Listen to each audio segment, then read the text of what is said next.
रवि 14 साल का एक उत्साही और जिज्ञासु लड़का अपने छोटे से गांव में रहता था। उसका गांव हरे भरे खेतों और प्राकृतिक सुंदरता से घिरा हुआ था। गांव के ठीक किनारे पर एक घना जंगल था जो रहस्यमय और आकर्षक दोनों था।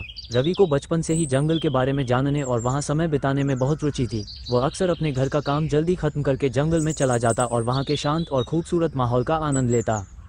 जंगल और उसके दोस्त जंगल में रवि को सबसे पहले कुछ बंदरों का झुंड मिला था। वे बहुत शरारती थे, लेकिन रवि की मासूमियत और निडर स्वभाव ने उन्हें अपनी ओर खींच लिया। धीरे धीरे वे बंदर उसके दोस्त बन गए। जब भी रवि जंगल में आता, वे बंदर उसे पहचानकर उसकी तरफ दौड़ते। रवि उनके साथ घंटों खेलता, उन्हें पेड़ों पर लटकते और एक दूसरे का पीछा करते देखता।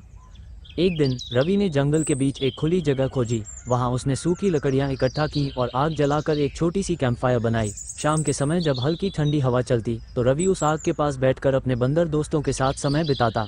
आग की लपटों की गर्मी और बंदरों की मस्ती ने उस जगह को रवि के लिए खास बना दिया।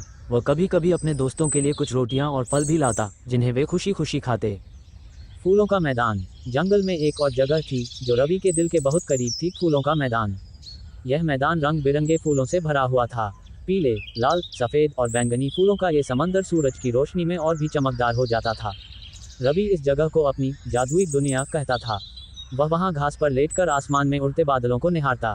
सफ़ेद फ्लफी बादलों को अलग अलग आकार लेते देखना उसे बहुत पसंद था। कभी वह बादलों को खरगोश के रूप में देखता तो कभी उन्हें किसी विशाल पहाड़ जैसा समझता। रवि अपनी कल्पनाओं में खो जाता और समय का पता ही नहीं चलता।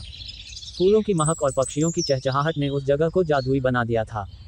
आम के पेड़ और पहाड़ियां। जंगल के अंदर एक कोना ऐसा भी था जहां बहुत सारे आम के पेड़ थे। गर्मियों के दिनों में ये पेड़ पके हुए रसीले आमों से लदे रहते थे। रवि को पेड़ों पर चढ़ने में महारत हासिल थी। वह